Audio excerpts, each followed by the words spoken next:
오늘 하나님 말씀은 누가복음 24장 44절부터 49절까지예요. 누가복음 24장 44절부터 49절 다 같이 하나님 말씀 한 목소리 읽고 말씀 읽은 후에 우리 두 전사님 특별 찬양하시겠습니다. 또 이르시되 내가 너희와 함께 있을 때 너에게 말한 바 곧 모세의 율법과 선지자의 글과 시편에 나를 가르쳐 기록된 모든 것이 이루어져야 하리라 한마디 이것이라 하시고 이에 그들의 마음을 열어 성경을 깨닫게 하시고 또 이르시되 이같이 그리스도가 고난을 받고 제3일에 죽은 자 가운데서 살아날 것과 또 그의 이름으로 제사함을 받게 하는 회개가 예루살렘에서 시작하여 모든 족속에게 전파될 것이 기록되었으니 너희는 이 모든 일의 증인이라. 볼지어다 내가 내 아버지께서 약속하신 것을 너에게 보내리니 너희는 위로부터 능력으로 입혀질 때까지 이 성에 머물라 하시니라. 아멘.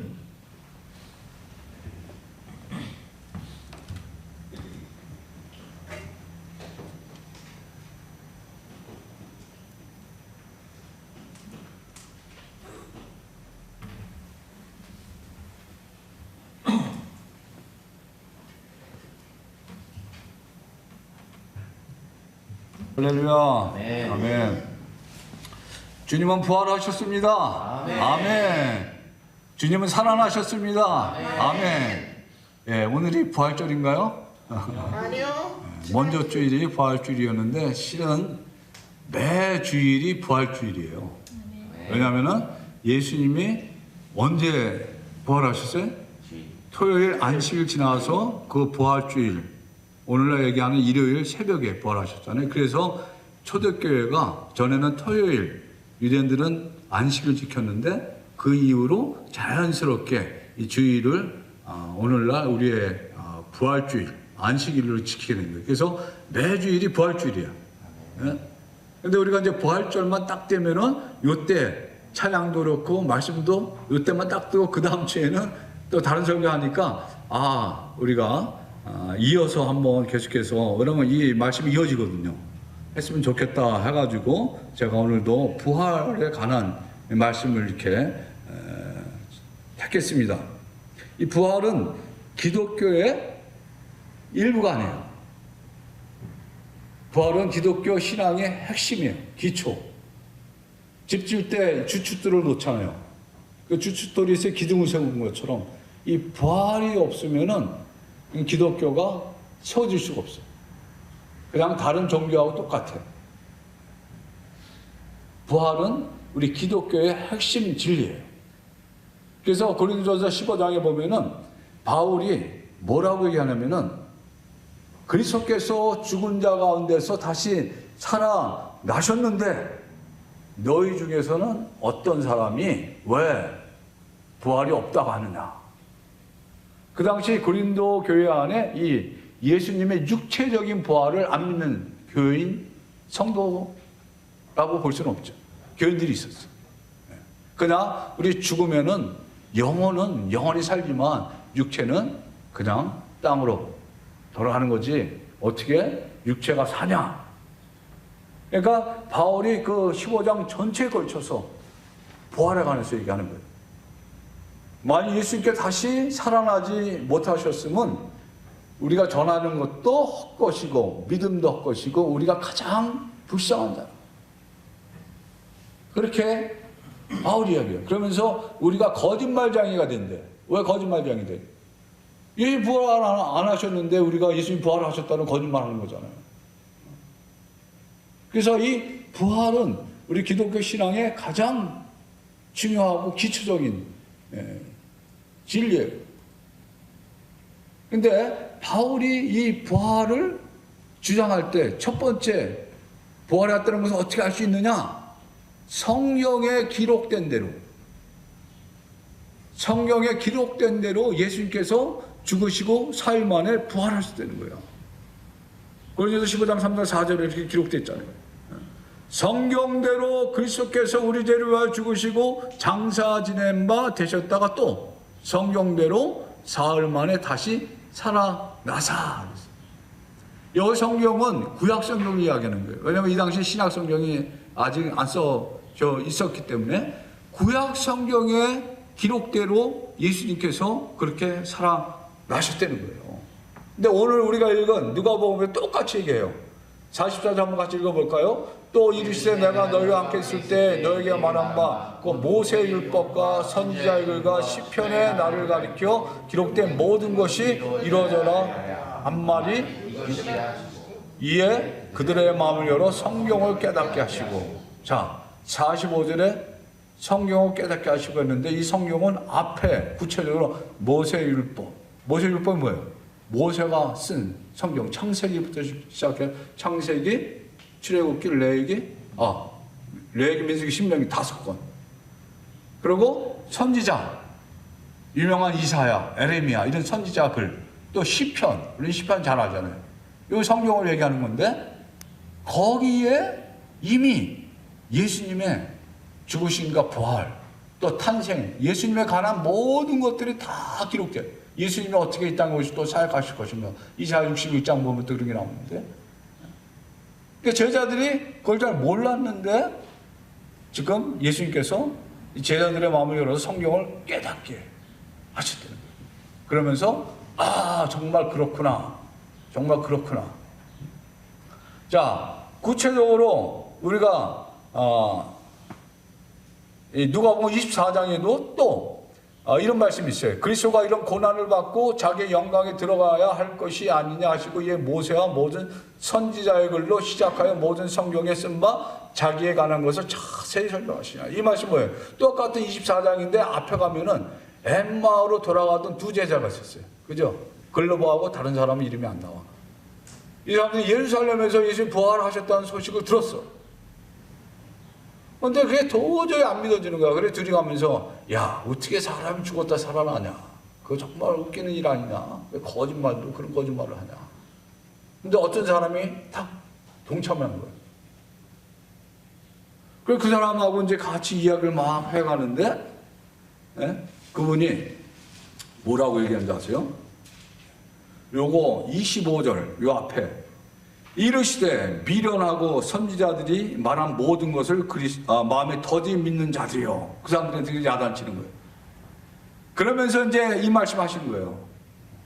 그리스도가 메시아가 이런 고난을 받고 자기의 영광에 들어가야 할 것이 아니냐 하시고 모세와 아까 모세율법 앞에 5권 똑같이 또 선지자글 모든 성경 시편 여기는 안 되어 있지만 다 들어가 있는 거예요 이게. 그래서 그때 또 설명을 쭉 해요. 자기에 관한 것을 자세히 설명하셔요. 자기가 누구예요? 예수님 변장을 해가지고 같이 가는데 변장한 건 부활하신 몸이지. 근데 이 사람들이 눈이 어두워서 못 보는 거야. 그러면서 같이 이제 가면서 예수님의 설명을 듣고 가다가 이 사람들이 눈이 열렸어. 그러면서 예수님인 줄 알아본 거야. 그러니까 우리하고 같이 자자, 유하고 가자. 봤더니 예수님이 얼른 없어지셨어. 그때도 이렇게 얘기해요. 그들이 서로 말하되 길에서 우리에게 말씀하시고 우리에게 성경을 풀어주실 때에 우리의 속에서 마음이 뜨겁지 아니하더냐. 보세요 여기도. 성경을 풀어주실 때, 성경을 가르쳐줄 때 마음이 뜨겁지 아니하더냐. 이 뜨겁다는 얘기가 뭐예요? 다른 말로 얘기하면 깨달았다는 거예요. 알았다. 그거구나. 구약에 그 예언된 분이 바로 예수님이구나. 우리가 성탄절 때마다 예수님이 어디에 몸에서 태어난다고 그랬어요? 처녀의 몸. 이게 어디서 나오는 말씀이에요? 이사야 7장 14절. 예수님 태어나시기 전 700년 전에 이사야가 쓴 거예요. 보라, 처녀가 잉태한 아들을 낳고 그 이름을 임마누엘 하리라. 또 이사야 9장 7절. 이는 한 아기가 우리에게 낳고 한 아들을 우리에게 주신 바 되는데 제가 이렇게 줄여놨는데 그의 어깨는 정사를 메었고 이름은 기모자라 모사라 전능하신 하나님이라 영존하시는 하나님이라 평강의 왕이라. 아기가 하나님이래요. 예수님. 또 이사야 10장 1절 먼저 번에 제가 소개했잖아요. 이새의 줄기에서 한 쌍이 나온다고 그랬죠. 그 뿌리에서 한 줄기가 나온다고 그랬죠. 이새의 줄기, 그 그루터기에서 이새의 아들 다윗의 후손을 통해서 메시아가 온다고 말씀하셨잖아요. 예수님의 그 출생에 관해서 또 베들레헴에서 태어날 것을 미가서가 예언했죠. 우리 종려주일 때는 예수님이 뭘 타고 오신다고 했어요? 낙새끼 타고 오신다고 했죠. 예? 이거는 어디 나와요? 어디 나오세요? 스가랴 그 장구죠. 낙새끼 타고 오신다. 그러니까 예수님이 이 땅에 오셔서 태어나시면서부터 행한 모든 일들이 구약 성경에 다 예언되어 있는 거예요. 그러니까는 그 나사렛 예수가 메시아인 줄 알게 되는 거예요. 예수님이 고난당하실 거가 또 시편에 또 기록되어 있어. 이사야에 또 기록되어 있어. 우리가 잘 아는 내 하나님이여 내 하나님이여 어찌 나를 버리셨나이까, 이 말씀이 마태복음 27장 46절에 어떻게 나와 있어요? 엘리 엘리 라마 사박다니, 이 말이 그 말이에요. 나의 하나님 어찌하여 나를 버리셨나이까. 시편 22편 전체가 다 예수님이 고난당하시는 그런 내용이에요. 그 뒤에 16절에 보니까 개들이 나를 에워쌌으며 악한 무리가 나를 눌러 내 수족을 누가 찔렀어? 로마 군인들이. 내가 내 모든 뼈를 셀 수 있나이다. 그들이 나를 주목하여 보고 내 겉옷을 나누며 속옷을 제비 뽑나이다. 누가 예수님의 옷을 제비 뽑아서 가져갔어요? 로마 군인들이. 누가복음 23장 34절에 나와요. 예수님의 그 고난에 대해서 시편에 또 그렇게 나오고, 우리가 잘 아는 이사야 53장에 뭐라고 되어 있어요? 그가 찔림은 우리의 허물 때문이요 그가 상함은 우리의 죄악 때문이라. 그가 징계를 받음으로 우리는 평화를 누리고 그가 채찍에 맞음으로 우리는 나음을 받았도다. 우리는 다 양 같아서 그릇 행하여 각기 제 길로 갔거늘 여호와께서는 우리 무리의 죄악을 그에게 담당시키셨도다. 이거 얼마나 유명한 말씀이에요. 이 유대인들, 메시아를 안 믿는 유대인들이 있잖아요. 이사야 53장을 가장 싫어한대요. 이거는 안 읽으려고 그러는데. 왜? 이거 읽다가 사람들이 변화돼가지고 예수 믿는 사람들이 많이 나오니까 이사야 53장을 안 가르쳐준다는 거예요. 어떻게 700여 년 전에 예수님께서 이렇게 어린 양으로 오셔서 고난당할 걸 아셨어요. 우리 요한복음 1장 보면 세례 침례 요한이 뭐라고 예수님 보면 세상 죄를 지고 하나님의 어린 양이로다 하는 거잖아요. 어린 양. 우리가 또 잘 아는 대로 애국에서 마지막 10번째 재앙이 뭐였었어요? 이스라엘 백성들을 안 내보내주잖아요. 바로왕이. 마지막 10번째 재앙이 장자 그리고 가축 첫 번째 거 다 치는 거잖아요. 그런데 하나님이 이스라엘 백성들을 살려주셨지. 어떻게 살려주셨어요? 1년 내 수컷 어린 양을 잡아서 피를 문설주와 임방에 바르라고 그랬잖아요. 그럼 여호와의 사자가 문설주 임방에 양의 피가 발린 집은 어떻게 했어요? 패스오버 6월절, 지금 6월절이 성금요일이에요. 그 구약에서 그 어린 양을 통해서 앞으로 오셔서 예수님께서 죽으실 것, 그리고 예수님께서 이스라엘 백성들은 애굽에서 종살이 하다가 죄 사함을 받고 구원을 받았지만 우리는 이 세상에서 사단의 종로도 타다가 죄의 종로를 타다가 구원받았잖아요. 사망과 사단과 죄에서 우리는 종로를 타다가 구원받았잖아요. 어떻게 예수님이 죽으시고 부활하시는 말미암아. 이 말씀이 구약 성경에 계속, 그 전에 절기 제가 얘기했어요. 절기도 계속 그걸 보여주는 거예요. 예수님께서 6월절 성금요일에 어린 양을 십자 죽으시고 무교절 죄를 다 없애는 무교절, 그리고 무교절 지나서 첫 번째 주일이 뭐냐면 초실절이었어요. 그래서 벌이 첫 추수를 갖다가 하나님께 드렸다고요, 성경에서. 근데 예수님이 고린도전서 15장 20절에 부활의 첫 열매가 되셨다고 그랬잖아요. 그래서 우리는 다 예수 그리스도를 믿을 때 우리도 부활의 소망을 갖게 되는 거예요. 이게 예수의 부활에 관한 그런 말씀인데, 아까 제가 처음에 예배 드릴 때 읽었던 말씀인데, 이게 어디 나오냐면 사도행전 2장 26절부터 28절 말씀을 베드로가 인용하는 말씀이에요. 베드로가 오순절날 성령 충만해가지고 사람들이 술 취했다고 막 그러잖아, 방언하니까. 그때 아니다, 우리가 술 취한 게 아니다, 하나님이 우리에게 약속하신 그 성령을 우리가 받아서 지금 방언도 하고 지금 이렇게 복음을 전하는 거다 그러면서 예수님에 대해서 쭉 설명하는 거예요. 너희가 죽인 그 예수를 이렇게 시편 16편 9절 10절 11절 말씀에 이 말씀대로 다시 죽음에서 부활시키셨다. 그리고 시편 110편 또 말씀을 가지고 또 계속해서 예수님의 부활에 관해서 지금 이야기를 해주는 거예요. 우리가 어떻게 부활을 믿을 수가 있습니까? 구약의 말씀이 말씀하셨기 때문에. 그리고 예수님은 구약의 말씀대로 죽으시고 부활하셨기 때문에 이것은 확실한 역사적인 증거라는 거예요. 이 제자들이 그 구약의 말씀을 들을 때 어떻게 됐다고 그랬어요? 깨달았다고 그랬잖아요. 그죠? 그리고 앞에서 마음이 뜨거워졌다고 그랬잖아요. 여러분들 성경 읽다 깨달을 때 있어요? 그리고 마음이 뜨거워질 때 있습니까? 이게 성령님이 역사하는 거예요. 어떻게 우리가 예수님 만날 수 있어요? 어떤 사람은 꿈속에서 만날 수도 있어. 근데 가장 일반적인 방법은 예수님을 어디서 만날 수 있어요? 성경에서 만날 수 있어요. 성경 말씀을 통하여서 우리가 왜? 마태, 마가, 누가, 요한 쭉 보면 예수님에 대해서 쭉 나와 있잖아요.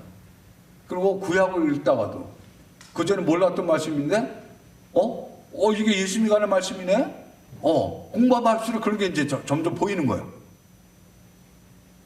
그때 이 마음이요, 굉장히, 뭐라 그럴까, 기뻐요. 야, 이게 그 말씀이구나, 깨달아지는 거예요, 이게. 그리고 마음이 뜨거워져.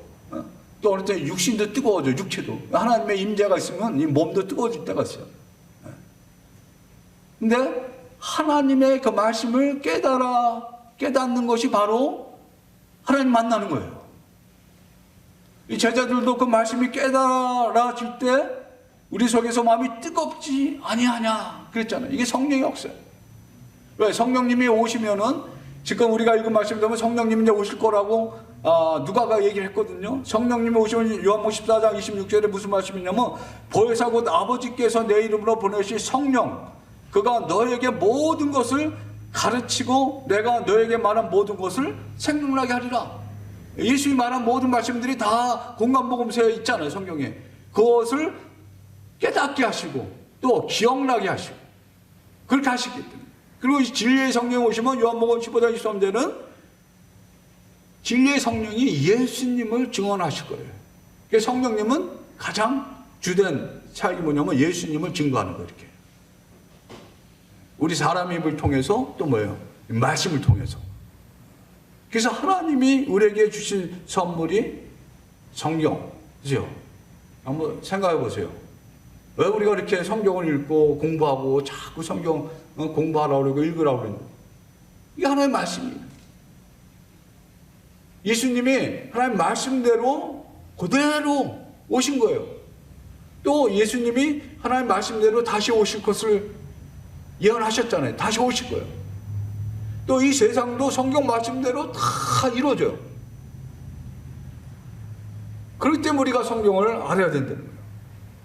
아니, 우리에게 주신 선물, 성경, 성령.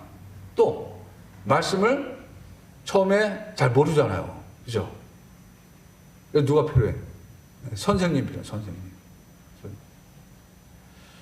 사도행전 8장에 보면은 빌립 아시죠? 집사예요. 초대교회 때 이제 복음을 막 증거하니까 그 당시 종교 지도자, 대제사장, 서기관, 바리새인들이 아주 싫어했어요.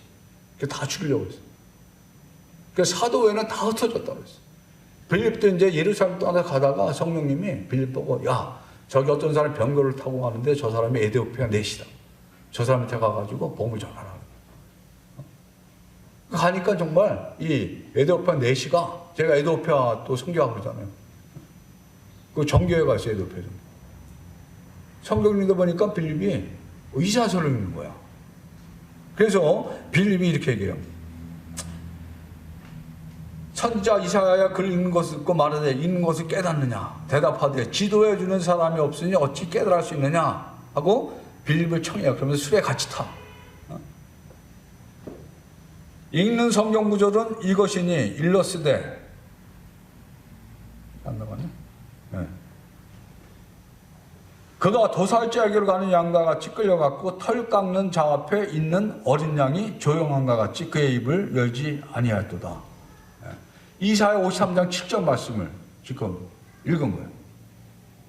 그러니까 내시가 이제 빌립에게 질문해요. 내가 묻노니 선지자 이사야 선지자가 말한 것이 누구를 가리키냐? 자기를 가리키냐? 그러니까 이사야 자신을 가리키냐? 아니면 다른 사람을 가리킴이냐? 그러니까 빌립이 입을 열어서 이 글에서 시작하여 예수를 가르쳐 복음을 전하니라. 그렇게 기록이 되어 있어요. 그러니까는 이제 이 에디파 내시가 아 그렇구나 이게 그러면서 예수님을 구세주로 영접한 거예요. 그러면서 뭐라 그래요? 길 가다 물이 있는 곳에 이르러 그 내시가 말하되 보라 물이 있으니 내가 세례 받으면 무슨 꺼리낌이 있느냐. 바로 물이 있으니까 내려가가지고 세례 침례를 받아. 그러니까는 하나님이 우리에게 주신 선물이 뭐예요? 하나님 말씀 성경 또 성령 또 하나 선물이 뭐예요?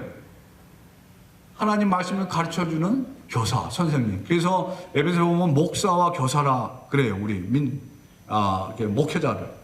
그러니까 목사는 돌본다, 양을 돌본다 하는 그런 그 뜻에서 목사하고 교사는 뭐예요? 하나님 말씀 가르친다 하는 뜻에서 교사예요. 그러니까 오늘날 현대교회에서 목사와 교사, 이 목사가 교사직을 같이 하잖아요. 근데 또 그냥 평신도인데도 성경을 또 잘 가르치는 사람이 있어. 그런 사람은 또 가르치면 되는 거예요. 그러면 목사나 교사나 뭐 성경 선생님만 가르칠 수 있는가? 아니에요. 성경을 내가 깨달으면은 그 깨달은 걸 가지고 다른 사람을 가르치면 되는 거예요.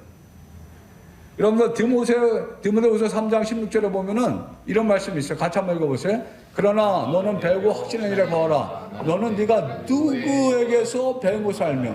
여기 누구에게서 배우고 살며. 누구? 여기 누구예요?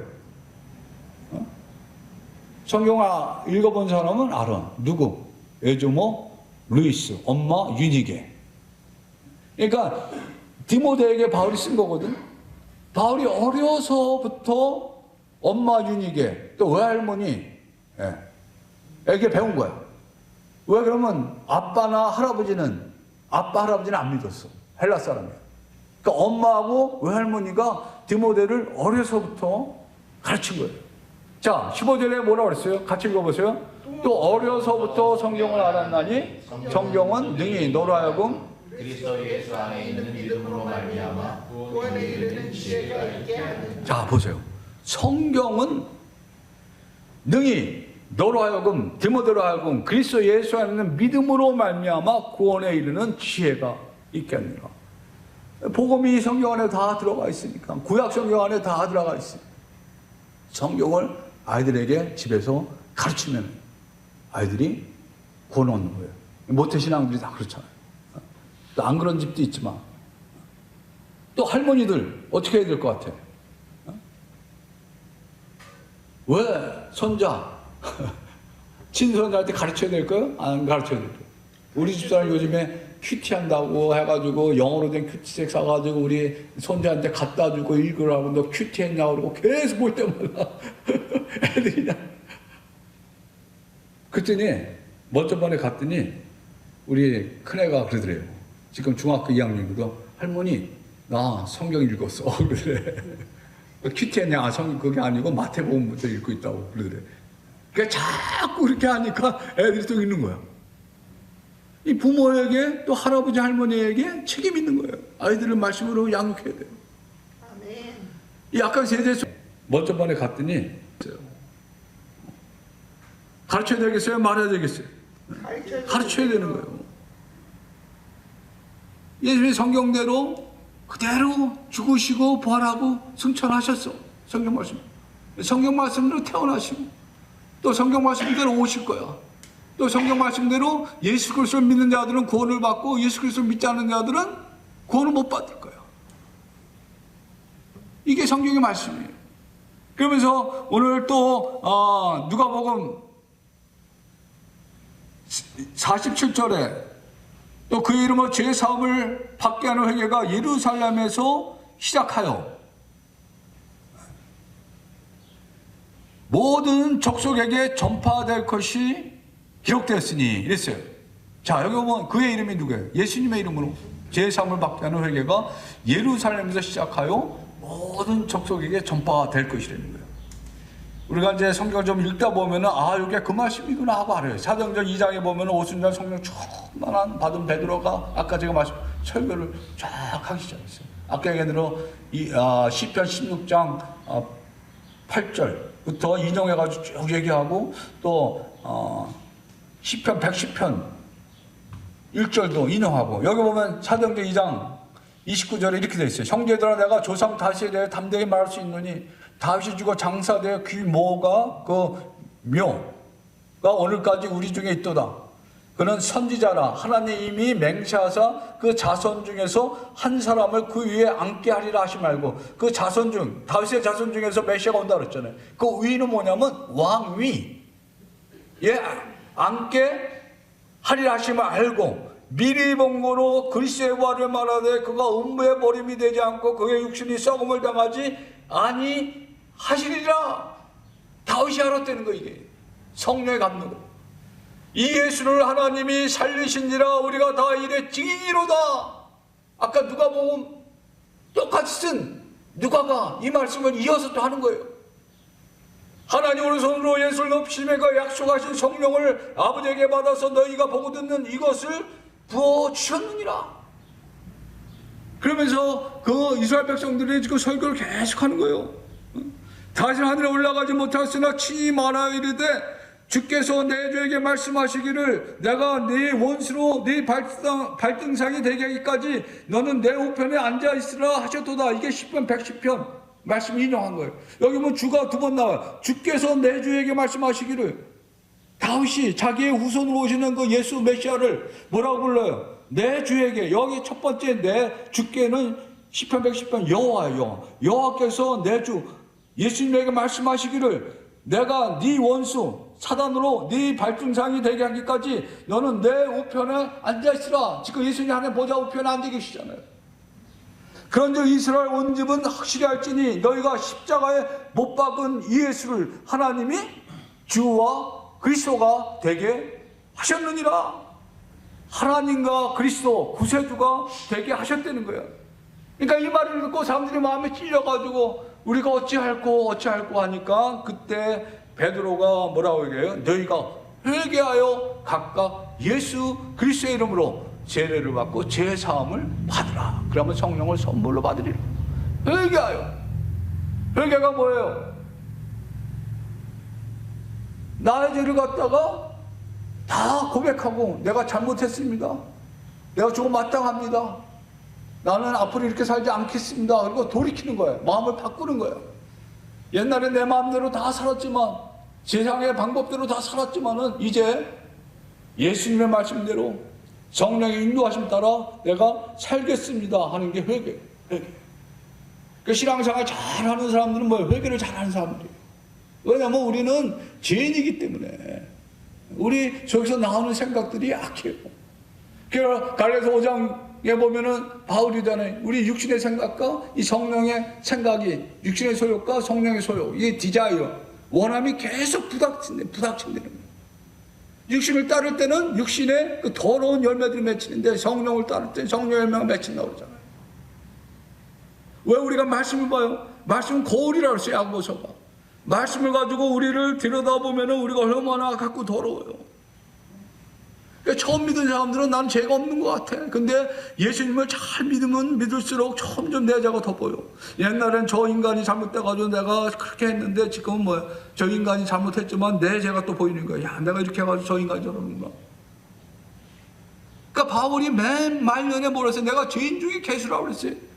모든 일이 내가 잘못해서 내가 부족해서 그런 거야. 우리 한국말에도 그러잖아요. 벼가 익을수록 고개 숙인다고. 누가 어른하고 아이하고 싸매요. 애가 잘못해가지고 그러는데 어른이 돼가지고 계속 싸매봐. 네가 맞니 내가 맞니 이러고. 어른이 그냥 지는 거죠. 맞았어요. 회개를 잘하는 것이 신앙생활 잘하는 거예요. 우리 영혼이 구원을 받았잖아요. 우리 삶은 살아가면서 계속 구원을 이루는 삶이야.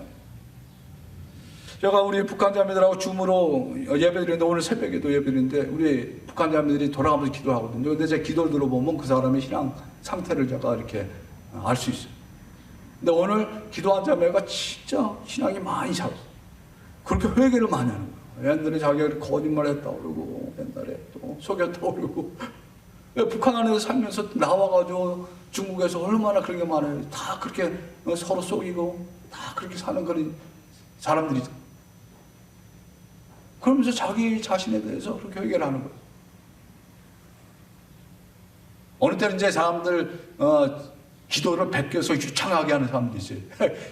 이 공부들 많았는데 유창하게 기도를 해. 딱 보면 이게 베낀 거야. 근데 진실하게 자신의 죄를 보고 회개할 때 우리 속사람이 변화가 되고 우리가 점점 하나님의 사람으로 바뀌는 것을 우리가 볼 수 있어요. 이런 축복을 하나님이 우리에게 주셨어요.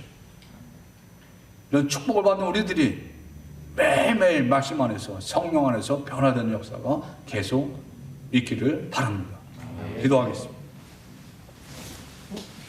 하나님 감사합니다. 하나님께 우리에게 말씀을 주셔서 우리가 향방 없이 사는 것이 아니고 마치 나침판을 바라보고 가는 것처럼 우리가 어디로 가야 될지, 무엇을 바라보고 가야 될지 가르쳐 주시고 인도해 주시니 감사합니다. 하나님, 우리 성도들 한 사람 한 사람 하나님께서 미리 예정하시고 택하셔서 구원의 기쁜 소식을 듣게 하시고 하나님의 자녀로 삼아주심을 감사합니다. 이제 하나님 백성들이 매일매일 말씀 읽게 도와주시고 주님 그 말씀대로 믿음으로 순종하는 삶을 살게 도와주시옵소서.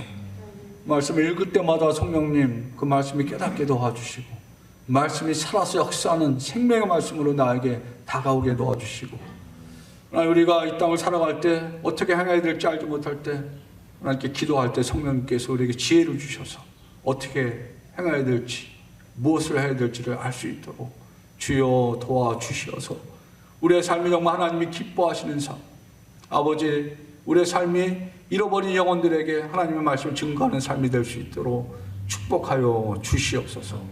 감사드리옵고 예수님의 귀하신 이름으로 기도합나이다. 아멘.